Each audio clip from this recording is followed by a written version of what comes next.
Hi everybody. I just wanted to, gosh, I always get the wrong place, right? Okay, I wanted to talk about two things, but the first thing is, my husband and I are going to get we're going to get a half a cow this time. We got a quarter, we still have a lot of that now. It's not that we're out, we still have a lot. Mostly the ground beef chubs, which are excellent. I've never seen beef hold together that well.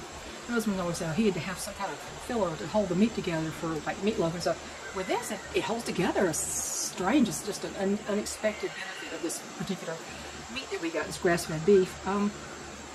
But I thought I would break down. They had told us that it would probably be more expensive. I don't know why this is not right. They told us it'd probably be more expensive this time. They had to finally raise some of their cost. But the good side to that is getting a half this time instead of a quarter means it's slightly less expensive per pound than it was the first time, believe it or not. But I'm going to tell you what this costs. And you get the hanging weight that's billed, you know, and then that's so much per pound. And then on top of that, there's 85 cents a pound processing fee, okay?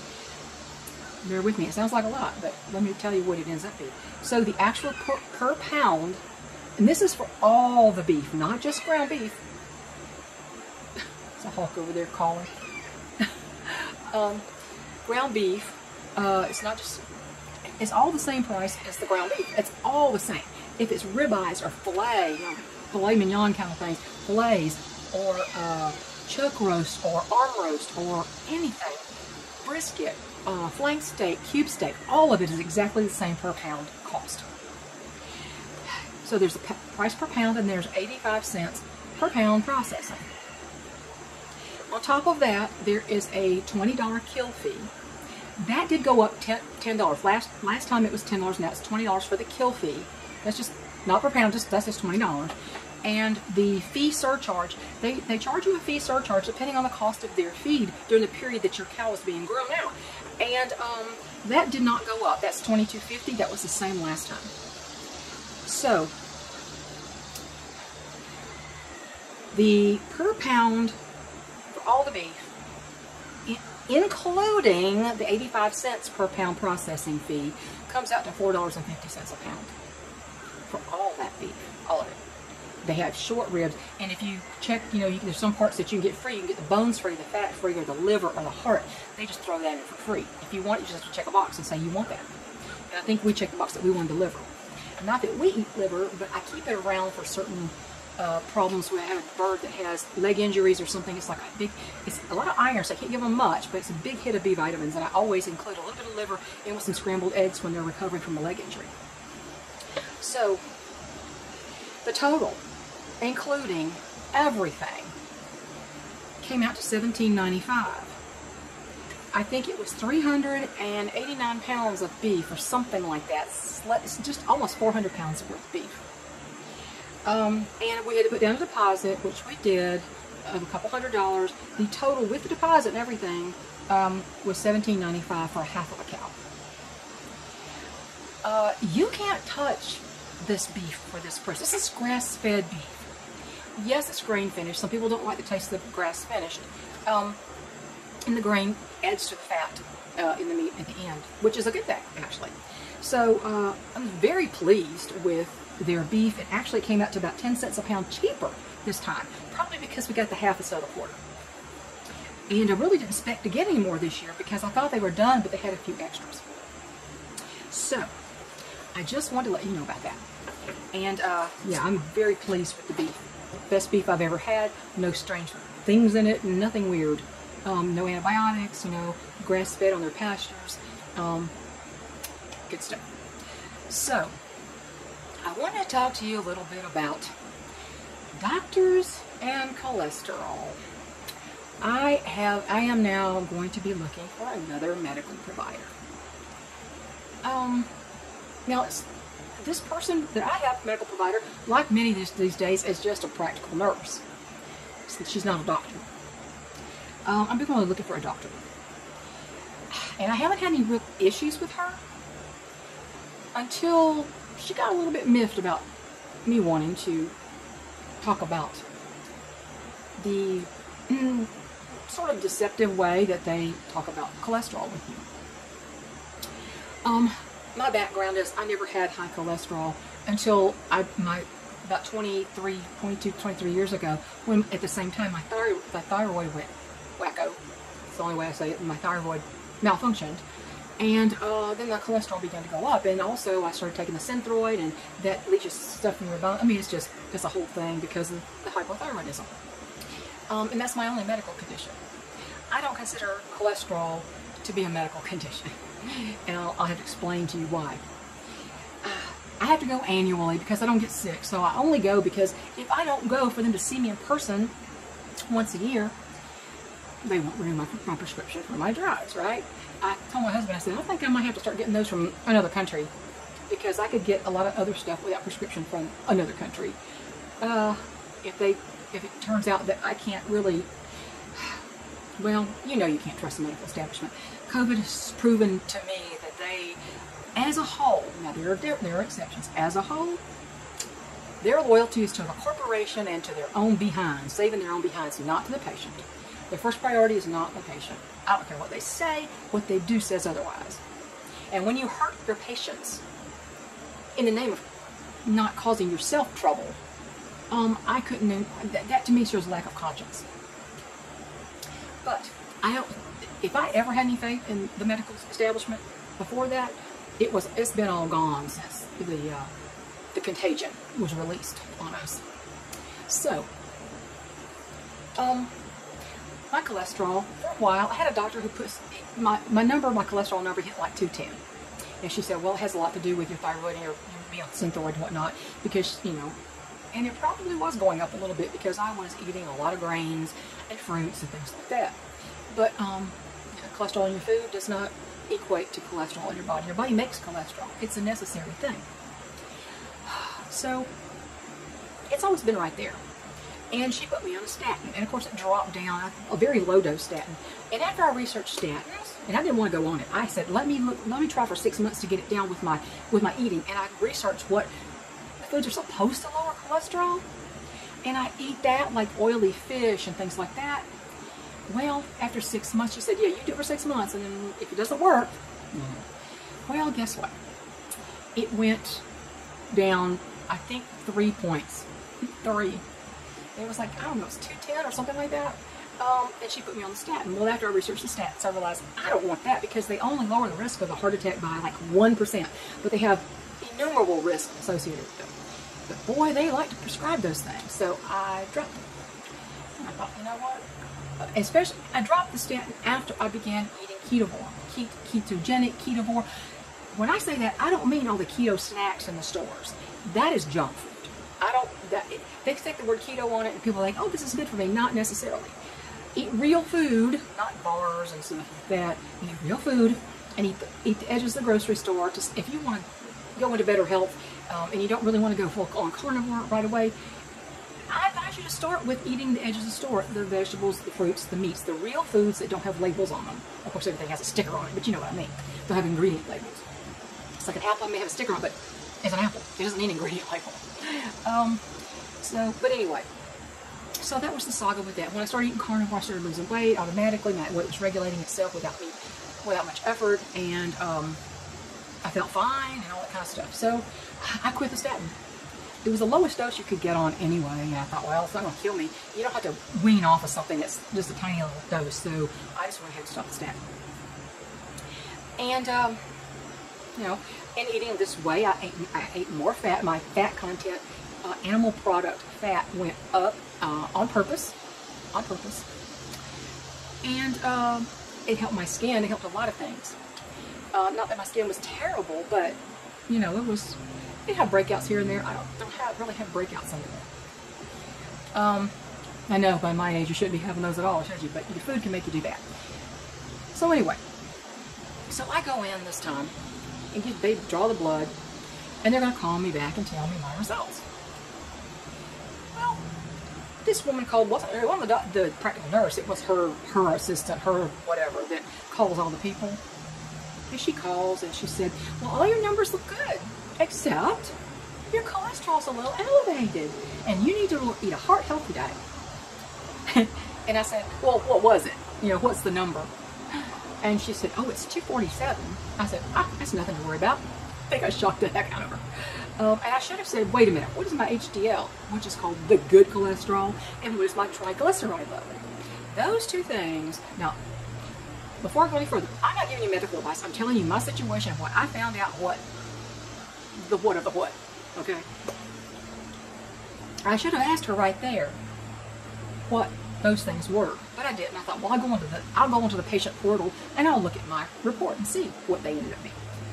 So I go into the patient portal and it says, you know, total cholesterol, it's got red, and red is high. Right? Now, see, the normal, they're all about a number. And their number says, if it's over 200, it's too high, right? That's not, I know people with 700 cholesterol who eat carnivore, and they are perfectly fine. But anyway, I mean, not their LDL is way up there. I mean, in the stratosphere. But mine is just 247. That's not that much. So I thought, well, I'm going to go to patient portal, and I'll look at my report. Well, in the portal, it doesn't tell me anything about my thyroid levels. I don't have to investigate those because of the sort of deceptive way I was told about the cholesterol reading. So I go in there and I look up my triglyceride levels. Now, triglycerides below 150 is good. Say teenagers and young people, below 90 or lower is normal for those. My triglyceride level was 55. 55. Either well below 150 or below 90. So I thought, well, let's go look at my good cholesterol.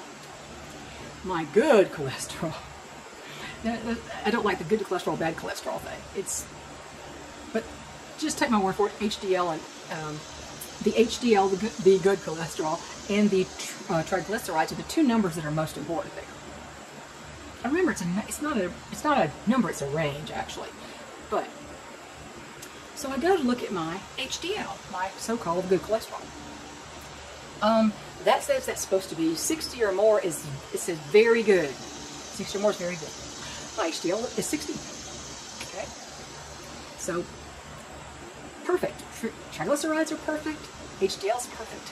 Now, my LDL alone, what they call bad cholesterol, which is actually a misnomer, it's not bad. LDL transports cholesterol to the cells in the body. It's a transport. It has a function. It transports the cholesterol that your body makes. And your body creates cholesterol on purpose. It's needed for cell protection or something. So, you know, you need to do your own research there.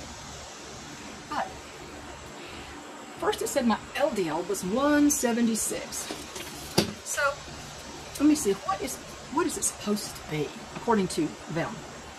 Okay, the parameters are 130 to 159 is borderline high. 160 to 189 is high. Okay, that's just per that number, that arbitrary number of 200, right? So mine was 176. So it is of what they would consider the high range. And my non-LDL cholesterol, meaning all the bad stuff together, my non-LDL, my not good cholesterol, total reading is 187, okay? My LDL to HDL ratio, now this is interesting. The scale is 3.3. It's supposed to be the cutoff between the good and not so great ratio. My LDL to HDL ratio is 2.9. It's excellent. It's in the very good range. So, of all these readings, the triglycerides, the HDL, the LDL to HDL ratio, all are very good. And there's a, you know, they say, the thing is, this person who called me said, well, you know, you need to eat a heart-healthy diet. And I said, I do. I eat meat and almost nothing else. I eat animal protein and fat. See, when they say you should eat a heart-healthy diet, what they think that is different from what it actually is. For the most part, okay? Not everybody is totally ignorant of newer studies. Like, studies show the opposite of what they say about LDL. They say that high LDL levels make you more likely to have heart disease and stroke. That's actually been shown to not be true. Studies show the opposite. It says those with the highest LDL-C live as long or longer than those with low LDL. There's a higher death rate among those with low LDL than there is high LDL. I don't think this person liked me challenging the fact that I didn't need to be worried about 247. In fact, when they call you, when they tell you what your total reading is, don't be satisfied with that. Say, what is my HDL, which needs to be 60 or higher, that's in a good range, and your triglycerides need to be under 150, unless you're very young, and then it probably should be under 90. Mine's 55, remember. So, if they tell you your total cholesterol and they say, well, we recommend a statin. So, hold up there. What is my HDL and what are my triglycerides? Because those are the numbers that are important. The LDL is basically irrelevant. Oh, they'll get mad at you. Just like this person got a little miffed at me. But, yeah, I think it's rather deceptive to say, oh, your cholesterol is way up there. You need to be on a statin. They get so much money for putting you on a statin. See, it's not about you. It's not about them knowing what's real. It's about the profits. It's about being loyal to their corporation, not their patient. There are major exceptions to that. There are plenty of doctors who've had practices for 20 years and more, like Dr. Ken Berry, Dr. Paul Mason, Dr. Anthony Chafee. There are many carnivores. Dr. Eric Westman, I think his name is Westman. A lot of doctors who have challenged the narrative. Challenging the narrative, as we know, will get you in some hot water with some people who don't want to believe that. It doesn't suit their agenda. It's just like the doctor saying, oh, we got to put you on a statin. Statins are linked to dementia and other horrible things. And they said if they lower the risk of heart attack by anything, it's by 1%. But the problems with them outweigh the benefits. In my personal opinion, I am not a doctor. You have plenty of doctors, and don't let.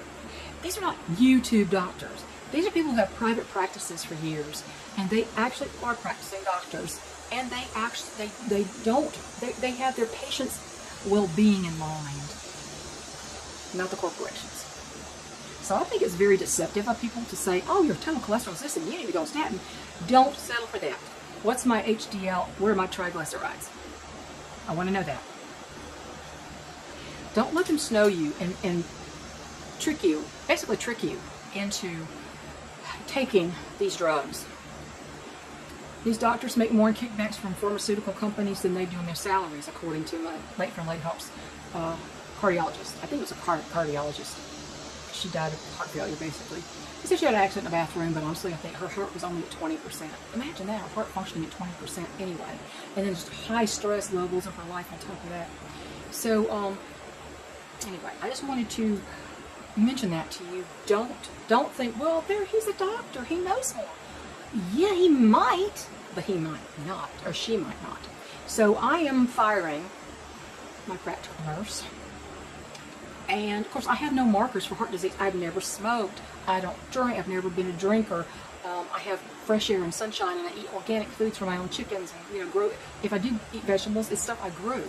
So I don't have any markers for heart disease. I don't know about my family history.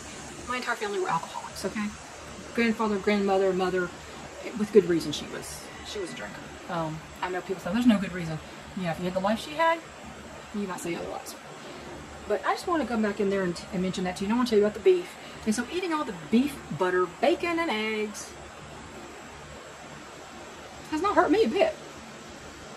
Remember, triglycerides, which is the bugaboo, 150 or below, and mine are 55.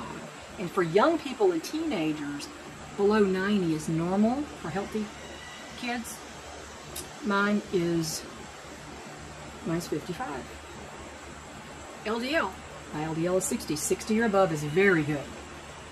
I'm in the very good range. The ratio, LDL to HDL ratio, 2.9. Said anywhere around below 3.3 or something is very good. So I have nothing to worry about. They want to throw out that one number, which they think is a scary number. I don't like the way this world is where you can't even have a doctor anymore. I'm going to be looking for a real doctor, not a practical nurse. I don't care if they're under the heading of some other doctor. I want to see that doctor. I saw doctors in the past. My last doctor, the last 5 doctors I had, and I left them. They left me. I didn't leave them because they had my insurance wasn't. They couldn't do it anymore to that insurance. Or they left the area. Or the last one that I had that I absolutely adored, she'd still be my doctor now, she died. And she was the only doctor I've ever had that promoted the ketogenic way of eating and intermittent fasting. She actually told me that. And I finally got a hold of what she was saying. Now, when I was 16 years old, I was a sugar addict. And when I was about to go away I left one college and I was going to another college where I met my husband. And I went on the precursor to Atkins, the Stillman diet. Remember who Maxwell Stillman? He had the mostly meat diet before Dr. Atkins did. And now I just saw a doctor today propagating the lie all over again that Dr. Atkins died of heart disease. I lost the doctor this morning. He says, that's absolutely not true. He said, I knew Dr. Atkins. He said he died when he slipped on the ice and fell from the same position and hit his head. It had a hematoma or whatever it was. He died from a head injury. He didn't die of heart disease. But they keep using that to go against what we're doing here, what I'm doing, what everybody's. They have put cancer in remission because of that. No, red meat doesn't cause cancer. But you can't eat all the other crap with it. Just adding meat to a bad American diet doesn't help anything. You need to ditch all that other stuff so that you're eating pure, real foods that have plenty of animal fat in them. Animal fat, animal protein. And higher fat than you think. So that is why I feel good. That's why I don't have any weight problems. Yes, I could lose another 10 pounds. I would love to. But I'm right where I was when I got married at 19 years old. I think it's not the lowest I ever weighed. I think I weighed about $5 pounds lower than that at the very lowest, but I couldn't maintain it because I was addicted to sugar. And I started back eating sweets and stuff. And you know what that does? Throw my body into a tailspin. So anyway, I've been on here long enough. I just wanted to mention that. Don't let these doctors or nurses or whoever tells you leave out the important information and just throw you out what they think is the scary information to get you to take the drug they want. So that's just my lesson. That's all I want to say. It's been amazing for me. My best friend was plant-based. Almost so much of her life, she was plant-based. She's even getting a hold of this. And she's feeling better. And some of her problems are clearing up. But you know, your body takes a while. It has to recalculate. If you've been eating only plants with all that nasty fiber and roughage in there, this of course it gives you all kinds of digestive issues. The only thing you need to stay regular is the fat. Trust me, it'll do it. And you've done that most of your life, and you've developed all these skin problems and all these digestive problems. It takes a little bit for your body to adjust. So don't say, I've done it for 2 weeks and I don't feel no better, or I feel worse. Your body's recalculating just like a GPS. Recalculating, and get you going the right direction. So, have a great day, everybody. We'll catch you later.